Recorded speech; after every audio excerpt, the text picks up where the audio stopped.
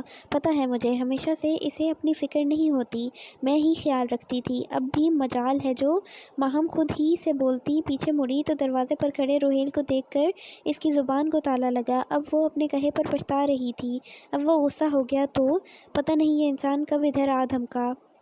وہ اپنے ہونٹ دانتوں تلے دباتے نظریں جھکائے اس کی ڈانٹ کا انتظار کر رہی تھی۔ میری دواؤں کی فکر تم مت کرو۔ بمشکل اس نے گلے سے آواز نکالی تھی مگر چاہ کر بھی اپنا لہجہ سخت نہ کر سکا۔ اب وہ بالکل ماہم کے سامنے آ کھڑا ہوا تھا۔ اسے دیکھ کر ماہم نے اپنا سر بھی جھکا لیا۔ اب جو پہلے والی بات ہوتی تو اسے سر نہ جھکانا پڑتا۔ روہیل نے کوئی حق اس کے پاس رہنے ہی کب دیا تھا اور اب کہہ رہا تھا کہ فکر بھی نہ کی جائے۔ ماہم کی آنکھوں میں آنسو آنے لگے تھے۔ دل کر رہا تھا کہ چیخ چیخ کر کہے کہ اتنی پابندیاں تو پہلے بھی لگا چکے ہو، صرف سانس لینے پر ہی نہیں لگائی، آج وہ بھی لگا دو، میں تھک چکی ہوں۔ مگر وہ بس یہ سوچ ہی سکی۔ ہاں البتہ آنسو تمام بند توڑ کے باہر نکلنے لگے تھے کیونکہ آنسو تو نکلتے ہی تب ہیں جب زبان کچھ کہنے کے لائق نہ ہو۔ روہیل نے ماہم کو روتا دیکھا تو اس کا دل کٹنے لگا تھا مگر اتنی آسانی سے خود سے ہار جاتا۔